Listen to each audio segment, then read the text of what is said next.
The Revolution of Self-Healing, Breaking Generational Curses Through Love.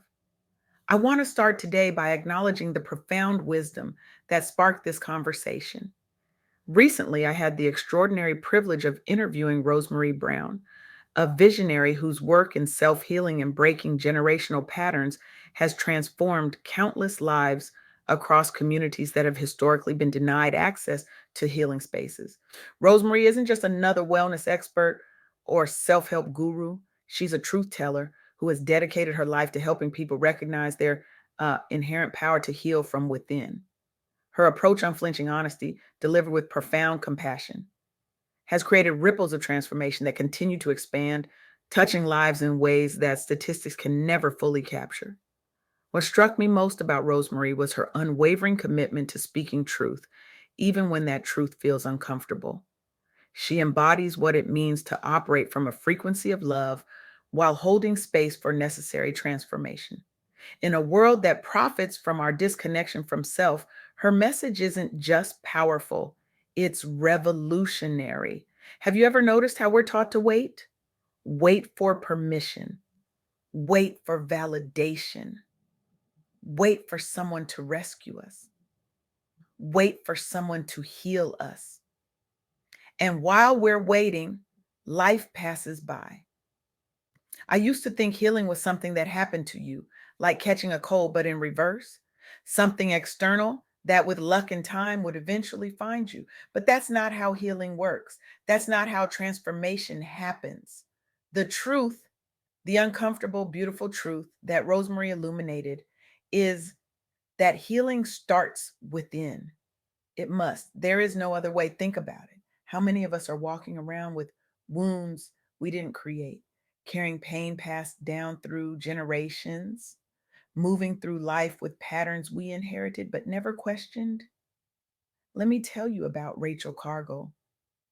In 2018, she recognized something profound, that Black women and girls across America were carrying not just their own trauma, but the weight of generational pain with minimal access to culturally competent healing spaces. Instead of waiting for the healthcare system to change, she created the Loveland Foundation. This wasn't just another nonprofit. This was a revolution disguised as a foundation. Rachel understood that for Black women to truly thrive, they needed access to therapists who understood their unique experiences. They needed financial support to make therapy accessible. They needed permission to prioritize their healing. The results: over $1 million raised, thousands of Black women accessing therapy, many for the first time. Women reporting improved self worth, emotional resilience, and the ability to manifest goals they previously thought impossible. But here's what's truly revolutionary about Rachel's work: she didn't wait for someone else to heal her community. She became the healer her community needed by first committing to her own healing journey. This is what Rosemary means when she says healing starts within. It's not selfish, it's necessary. It's not optional, it's foundational. Now, I know what some of you are thinking. That sounds nice, but I don't have time for self healing. I have responsibilities. People depend on me. I hear you. And I raise you the story of Pinky Cole.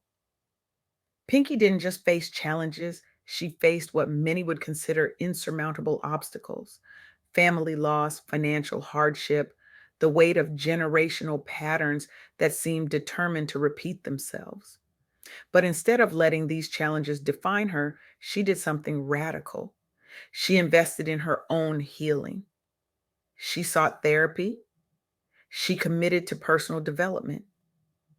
And from that foundation of self work, she built Slutty Vegan, not just a restaurant chain, but a cultural phenomenon that has created jobs, fostered community pride, and generated millions in revenue. What's most powerful about Pinky's story isn't the business success, though that's certainly impressive. It's that she understood something fundamental. You cannot pour from an empty cup. You cannot build a legacy of abundance from a foundation of lack. You cannot heal others if you haven't committed to healing yourself. This brings me to the second insight from my conversation with Rosemarie: the transformative power of patience, love, and non judgment. We live in a world obsessed with quick fixes, 7-day detoxes, 30-day challenges, overnight success stories.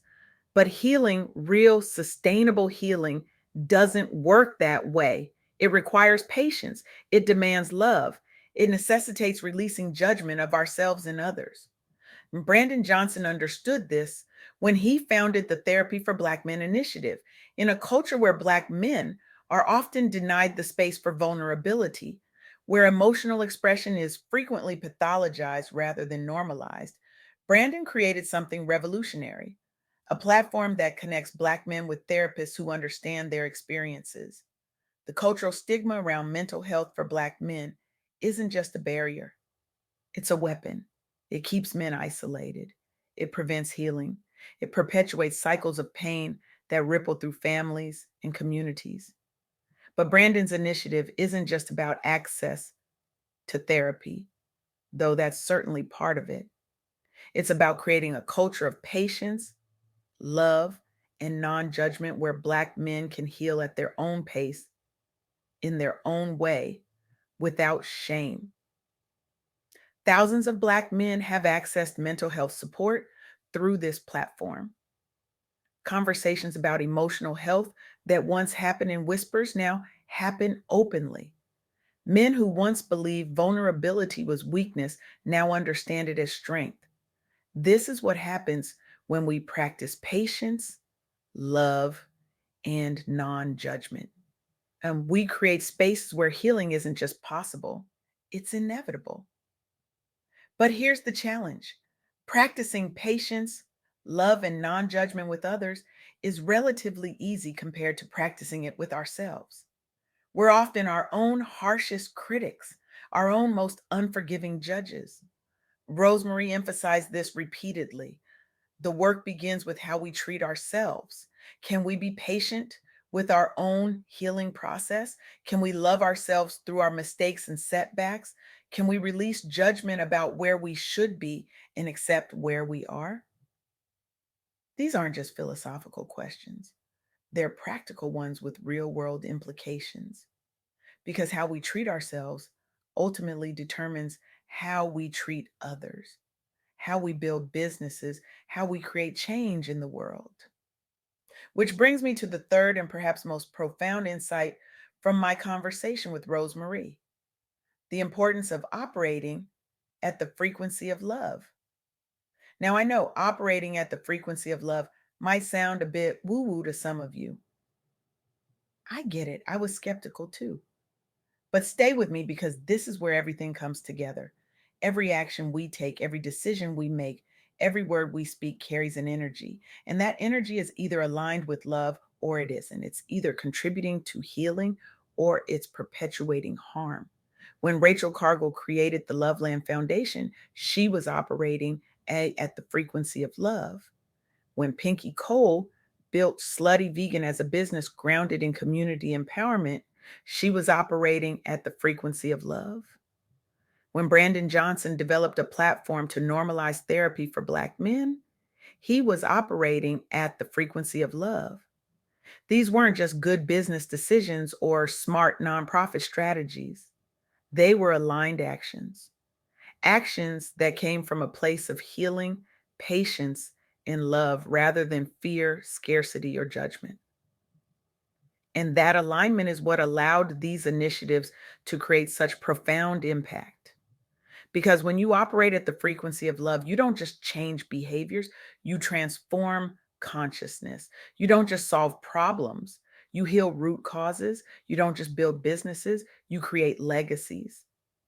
But here's the thing about operating at the frequency of love: it's not something you can fake. It's not a marketing strategy or a business tactic.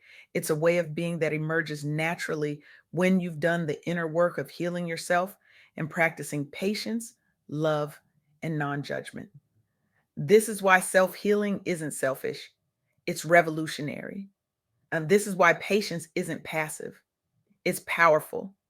This is why love isn't just an emotion, It's a frequency that changes everything it touches. So I stand here today with an invitation, no, a challenge.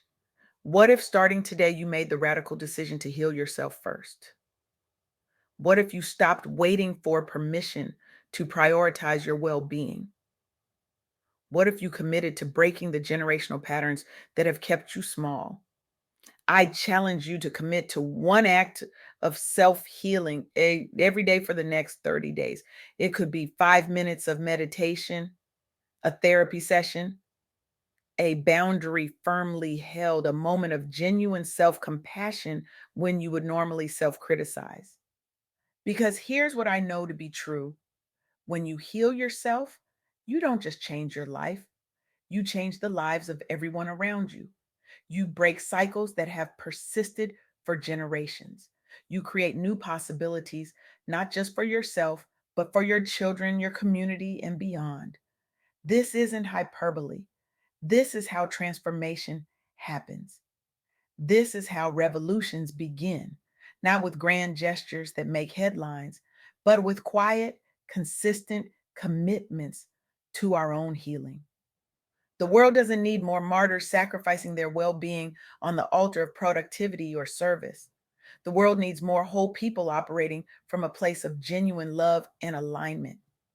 So I'll ask you one final time: what would change in your life and in our collective future if you had the courage to heal yourself first?